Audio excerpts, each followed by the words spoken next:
Boa noite, gurizada.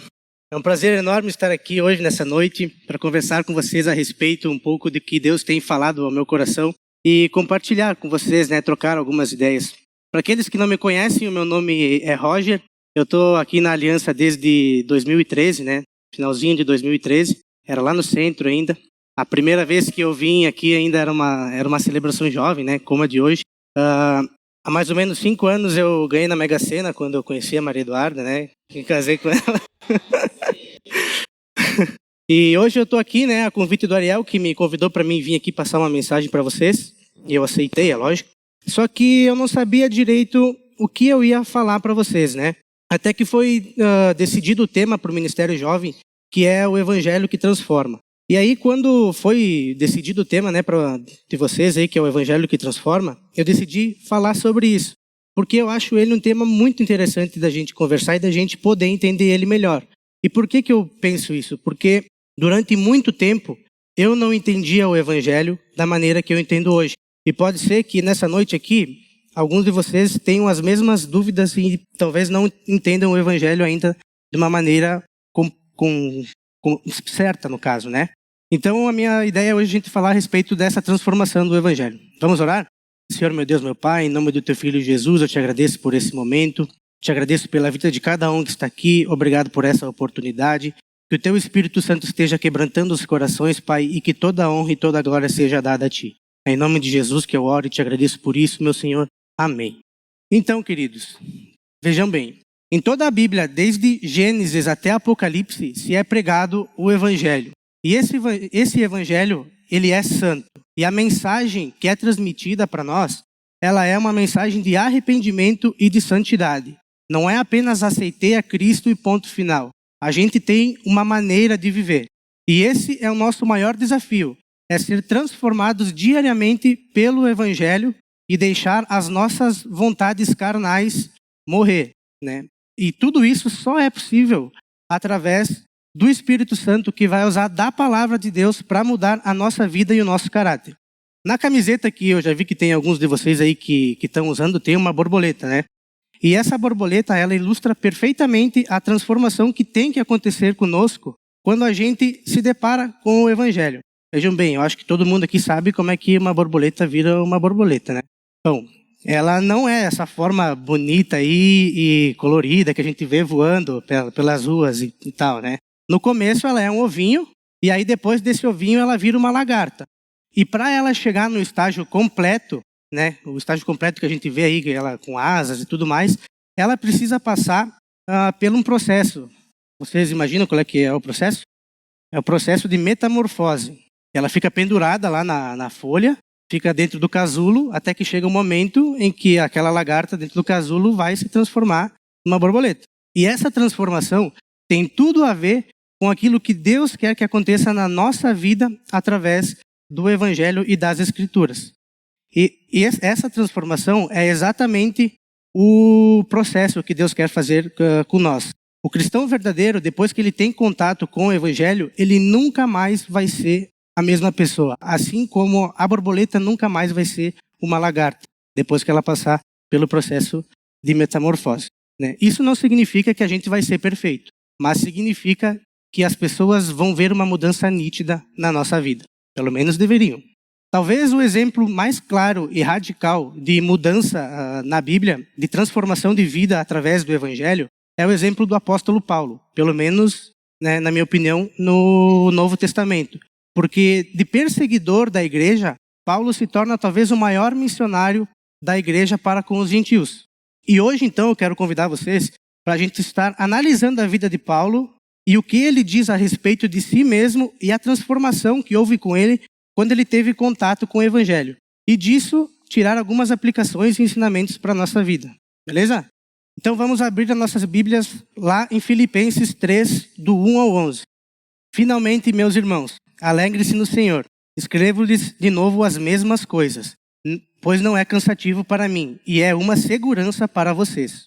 Cuidado com os cães. Cuidado com esses que praticam o mal. Cuidado com a falsa circuncisão. Pois nós é que somos a circuncisão, nós que adoramos pelo Espírito de Deus, que nos gloriamos em Cristo Jesus e não temos confiança alguma na carne. embora eu mesmo tivesse razões para ter tal confiança. Se alguém pensa que tem razões para confiar na carne, eu ainda mais. Circuncidado no 8º dia de vida, pertencente ao povo de Israel, à tribo de Benjamim, verdadeiro hebreu, quanto à lei, fariseu, quanto ao zelo, perseguidor da igreja, quanto à justiça que há na lei, irrepreensível. Mas o que para mim era lucro, passei a considerar perda por causa de Cristo. Mais do que isso, considero tudo como perda, comparado com a suprema grandeza do conhecimento de Cristo Jesus, meu Senhor, por cuja causa perdi todas as coisas. Eu as considero como esterco para poder ganhar a Cristo e ser encontrado nele, não tendo a minha própria justiça que procede da lei, mas a que vem mediante a fé em Cristo, a justiça que procede de Deus e se baseia na fé. Quero conhecer a Cristo, o poder da sua ressurreição e a participação em seus sofrimentos, tornando-me como ele em sua morte, para de alguma forma alcançar a ressurreição dos mortos. Quando Paulo escreve a carta para a igreja de Filipos, ele está preso em Roma. E ele recebe notícias sobre a igreja através de Epafrodito, juntamente com donativos que eles mandaram para Paulo, né, lá na prisão. E a gente encontra tudo isso no fim da carta de Filipenses. Paulo fundou a igreja de Filipos. E a gente encontra o relato disso também lá em Atos capítulo 16. E a igreja de Filipos, assim como praticamente todas as igrejas daquela época, elas sofriam em um mal comum. Falsos mestres querendo perverter o evangelho de Cristo, dos quais dentre eles os principais eram os judaizantes, que exigiam que para as pessoas serem salvas, elas precisavam seguir a lei de Moisés e os seus costumes, principalmente 3. A circuncisão, a dieta judaica, que é não comer carne de porco, sangue, essas coisas todas, e respeitar o calendário judeu, que é o sábado e as datas comemorativas, né, as festas judaicas. E ele começa dizendo que ele não se cansa de falar e repetir sobre esses falsos mestres, né? Porque isso, como eu disse para vocês, era algo comum, que acontecia seguido. E Paulo queria lembrar eles sobre esses falsos mestres, que queriam fazer com que os cristãos voltassem para a escravidão, né? E no versículo 2, se vocês puderem analisar, vocês vão ver que ele chama esses falsos mestres de cães. Cães, para quem não sabe, é um xingamento que os judeus usavam contra os gentios, né? Para dizer que eles eram pessoas impuras, porque o cão na cultura judaica, né, antigamente, acredito que até hoje, para os judeus ele era um animal impuro. E aí Paulo está dizendo assim, cuidado com esses cães. Ou seja, Paulo está dizendo que esses mestres é que de fato são pessoas impuras, que querem perverter eles e fazer eles voltarem à escravidão da lei.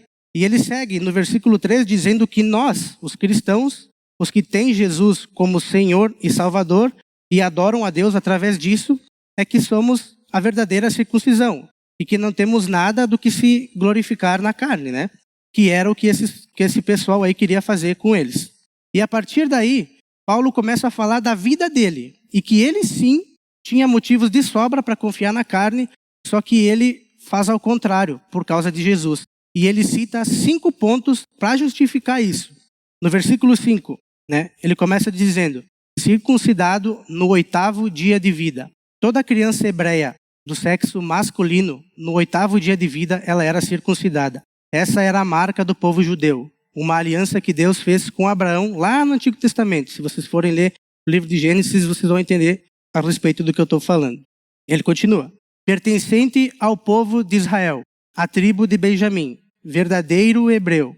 Nessa época, era muito comum que os judeus eles não sabiam qual é que era a tribo que eles tinham a linhagem.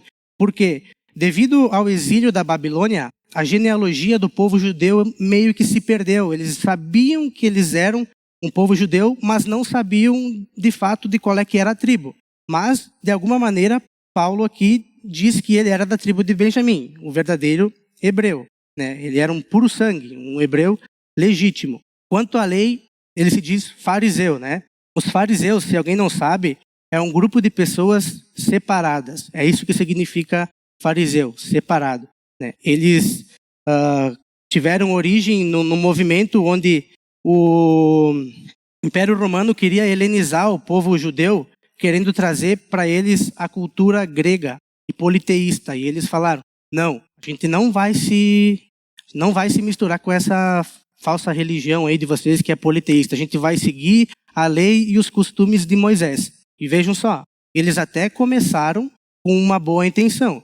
Só que devido ao endurecimento do coração deles, eles, além de ser separado de outras religiões, eles quiseram ser um povo separado de todos. Eles se achavam o máximo, eles se achavam a nata da sociedade. Ninguém era tão bom que nem eles. Só eles que eram os caras. Isso vocês também, lendo a Bíblia, também conseguem perceber. Também no The Chosen, para quem é fã da série, também consegue perceber isso bem fácil. Quanto ao zelo, Paulo segue falando, no versículo 6. Quanto ao zelo, perseguidor da igreja. Muita gente aí deve conhecer a história de Estevão, lá em Atos 7, que foi o primeiro cristão a ser morto depois de Jesus. Ele morreu apedrejado. E Paulo estava lá olhando, consentindo com a morte dele, né? É o que diz lá em Atos, capítulo 7, versículo 58. Quanto à justiça que há na lei, irrepreensível. Paulo citou 5 pontos ali para falar que ele era o cara. E essa pessoa que tinha motivos para se gloriar na carne, para se achar bom, né? Ele tinha vários motivos para se achar bom. Imagina, ele era o top de elite da sociedade, do círculo social que ele vivia. Só que aconteceu uma coisa muito interessante com Paulo. Ele teve um encontro com Jesus e com o seu evangelho. Segurem marcado aí em Filipenses 3, mas agora vamos abrir as nossas Bíblias lá em Atos 9. A gente vai ler do versículo 1 até o versículo 9. Todo mundo achou? Enquanto isso, Saulo ainda respirava ameaças de morte contra os discípulos do Senhor. Aqui quando é Saulo é a mesma pessoa, tá pessoal? Saulo e Paulo é a mesma pessoa. Dirigindo-se ao sumo sacerdote pediu-lhes cartas para as sinagogas de Damasco, de maneira que, caso encontrasse ali homens ou mulheres que pertencessem ao caminho, pudesse levá-los presos para Jerusalém. Em sua viagem, quando se aproximava de Damasco, de repente brilhou ao seu redor uma luz vinda do céu. Ele caiu por terra e ouviu uma voz que lhe dizia, Saulo, Saulo, por que me persegue? Saulo perguntou, quem és tu, Senhor?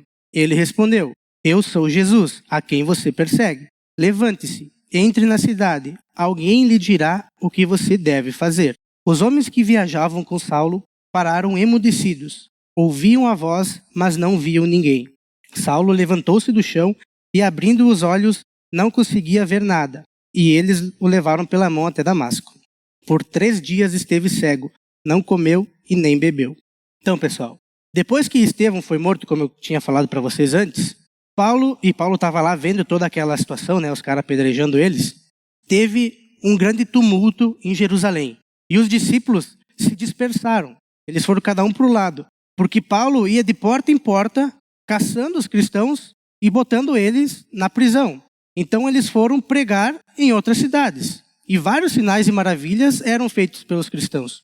Só que enquanto isso, Paulo continuava perseguindo a igreja, que é o que a gente lê no versículo 1 ali, em Atos 9, versículo 1. Só que indo para Damasco, em busca de cartas para prender mais gente, para prender mais cristão, Jesus apareceu para ele. E a partir desse momento que Jesus apareceu para ele, tudo mudou na vida de Paulo. Como vocês puderam ler, ele ficou 3 dias cegos, não comeu e não bebeu nada.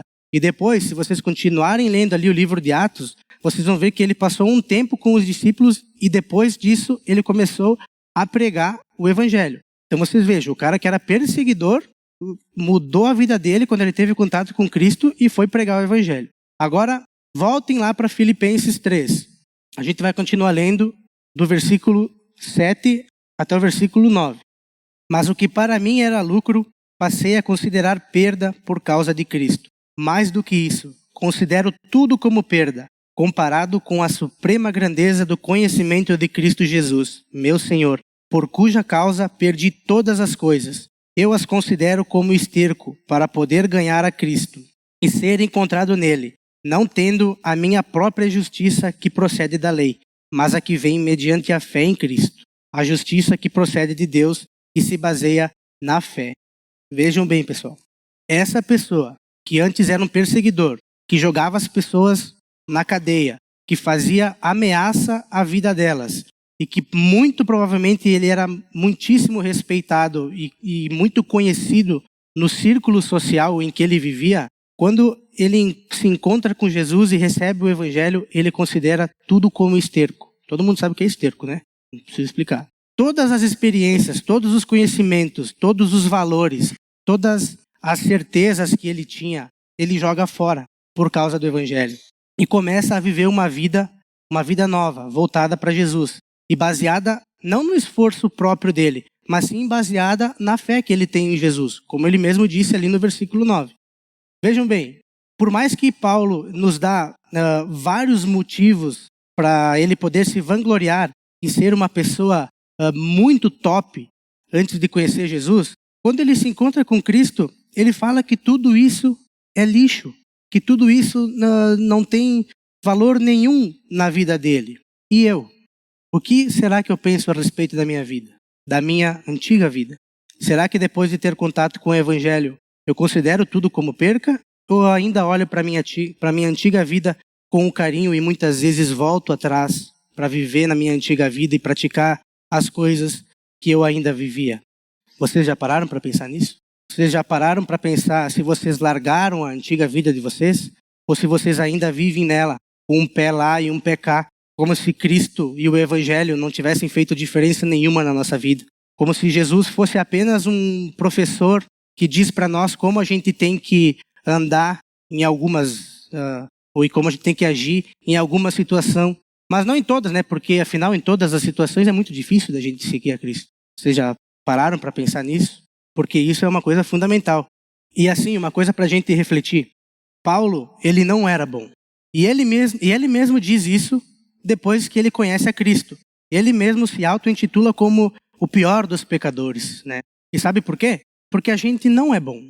A gente não é bom de maneira alguma, sem nenhuma chance.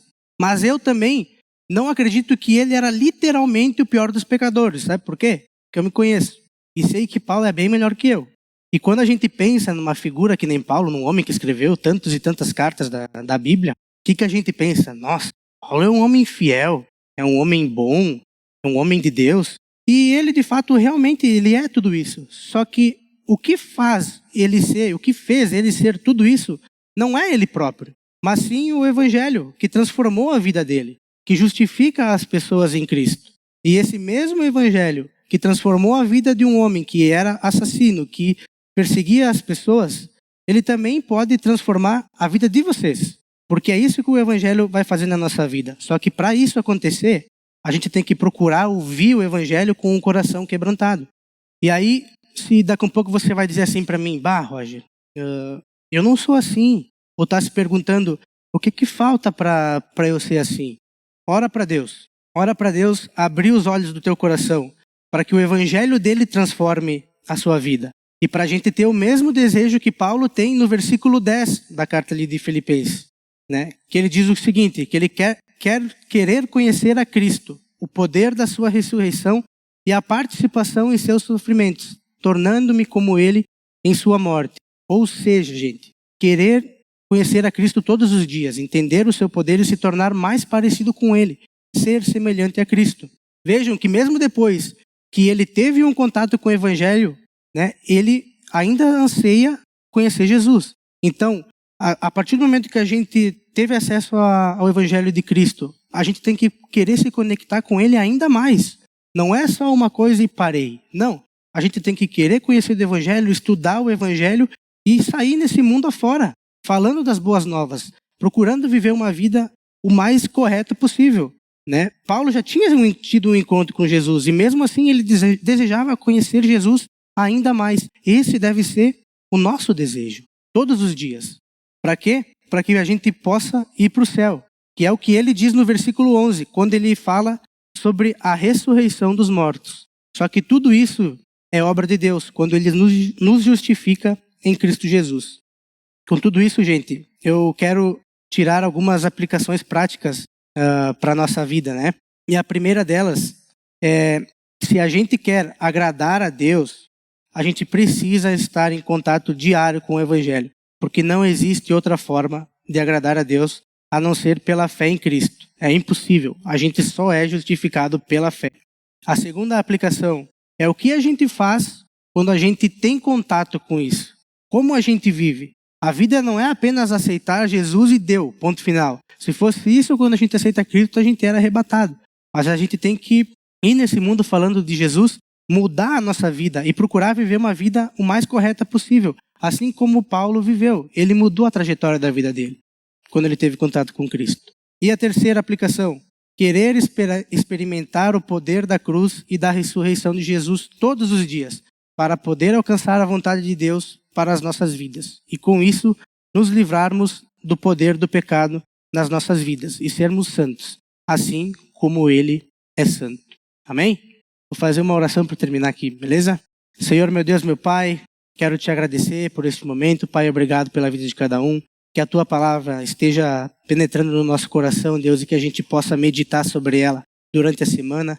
E que o teu evangelho, Deus, faça a diferença na nossa vida.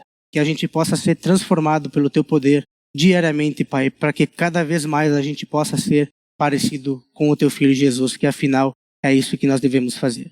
Eu te honro e te agradeço por tudo, Pai, e toda a honra e glória seja a ti. É em nome de Cristo que eu oro, Senhor. Amém.